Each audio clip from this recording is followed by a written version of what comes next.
أكبر الله أكبر ولله الحمد الله أكبر الله أكبر الله أكبر لا إله إلا الله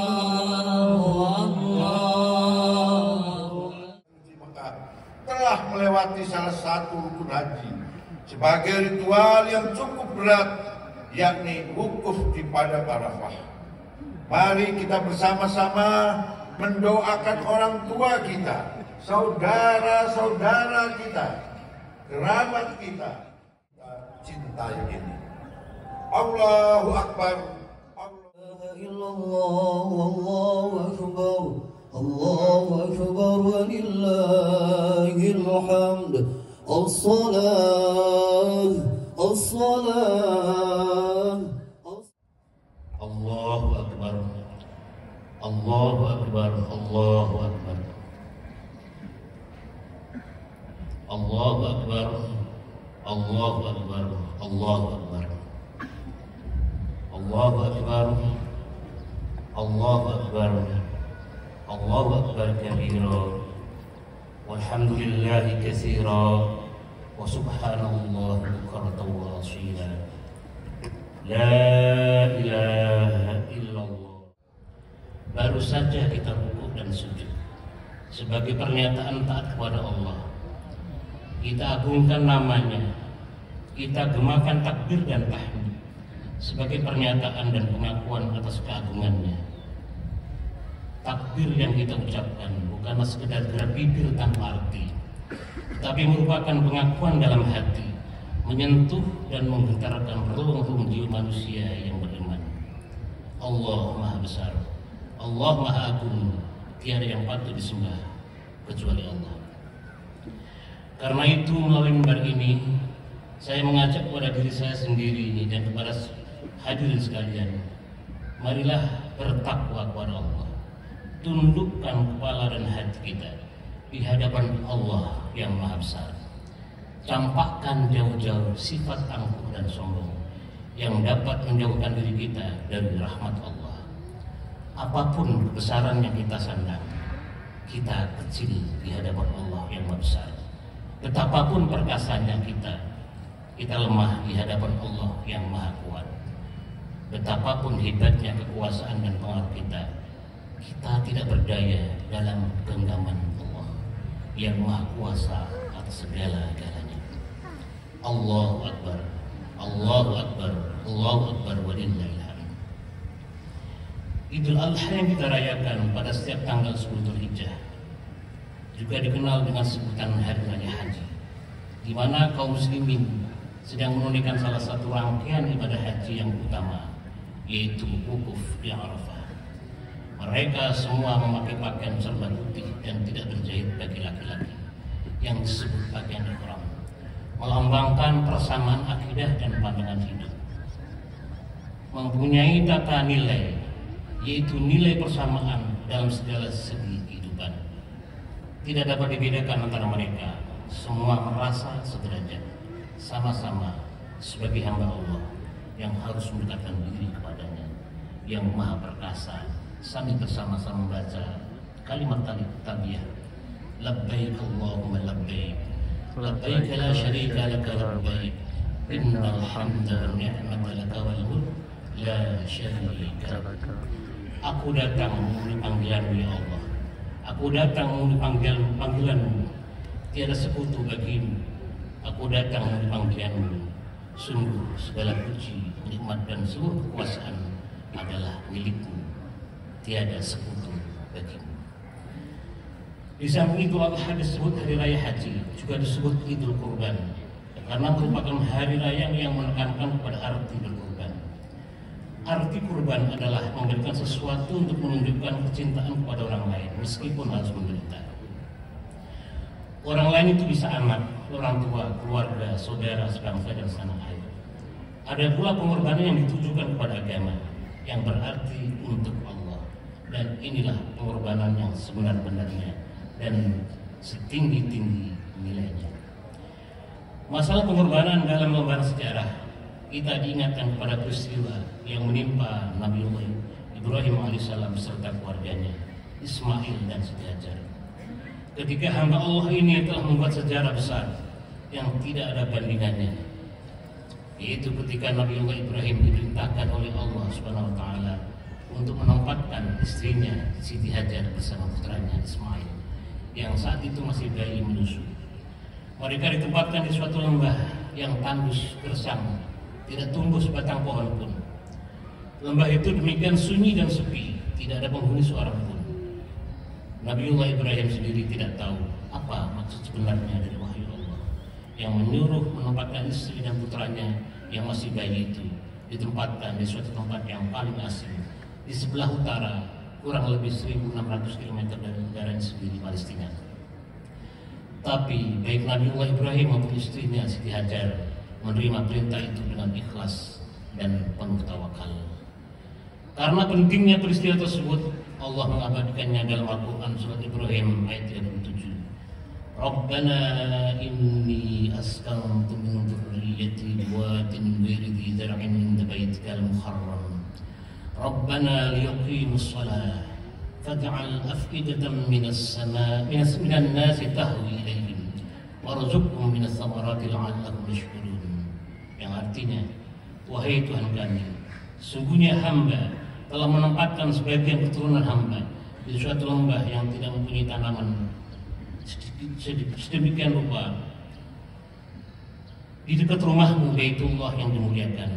Wahai Tuhan kami, sedemikian itu agar mereka mendirikan sholat, maka jadikanlah hati sebagai manusia cenderung kepada mereka, dan berilah rezeki mereka dari buah-buahan, mudah-mudahan mereka bersyukur.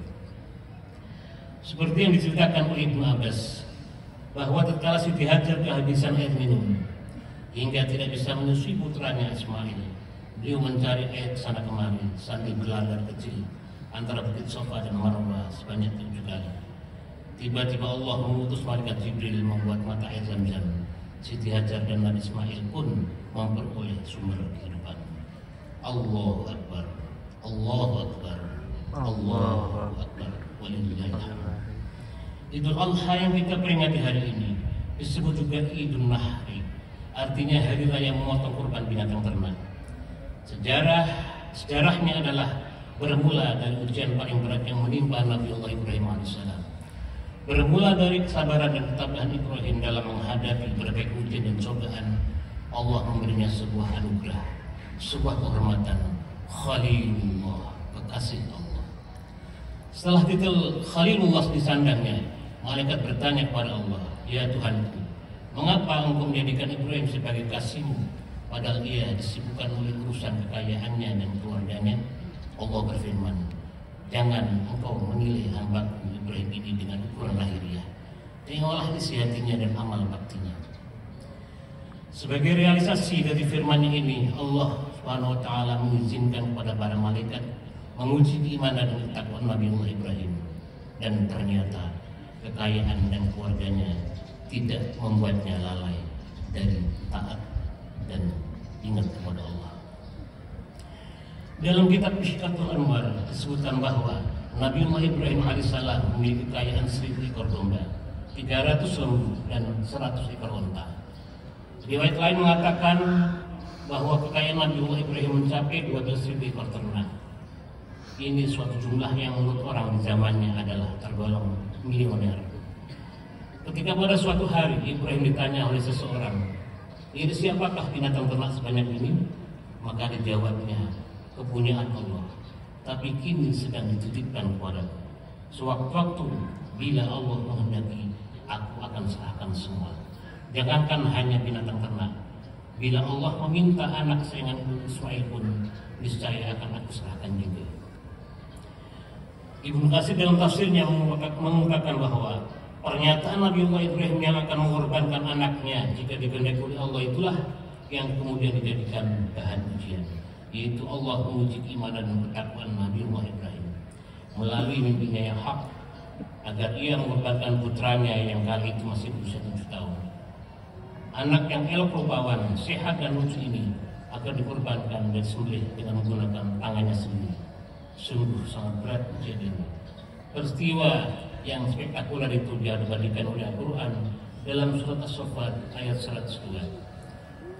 Qala ya bunayya inni ara fil manam anni adbahuka fanzur madza tara. Qala ya abati if'al ma tu'mar. Satajiduni insyaallah minas sholihin. Yang artinya Ibrahim berkata, wahai anakku, sesungguhnya aku melihat dalam mimpi bahwa aku menyembelihmu, maka pikirkanlah apa pendapatku. Ismail menjawab, wahai ayahanda, laksanakan apa yang diperintahkan kepadamu ayah. Insya Allah ayah akan mendapatiku termasuk orang-orang yang sabar. Ketika keduanya telah siap untuk melaksanakan perintah Allah, iblis datang menggoda sang ayah, sang anak dan sang ibu silih berganti. Akan tetapi Nabi Ibrahim, Siti Hajar, Nabi Ismail tidak tergoyahkan oleh bujuk rayu setan iblis yang menggoda agar membatalkan niatnya. Mereka tidak terpengaruh sedikit pun untuk mengurungkan niatnya dan tetap melaksanakan perintah Allah. Ibrahim melempar iblis dengan batu-batu kecil, mengusirnya pergi, dan ini kemudian menjadi salah satu rangkaian ibadah haji, yakni melempar jumroh, Aqabah, Ula dan Wusta. Allahu Akbar, Allahu Akbar, Allahu Akbar.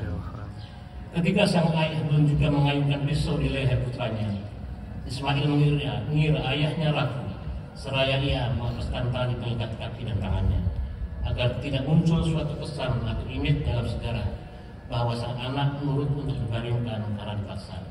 Ia meminta ayahnya mengayunkan pisau sambil berpaling supaya tidak melihat wajahnya. Nabiullah Ibrahim memantapkan niatnya. Nabi Ismail pasrah bulat-bulat seperti ayahnya yang telah tawakal.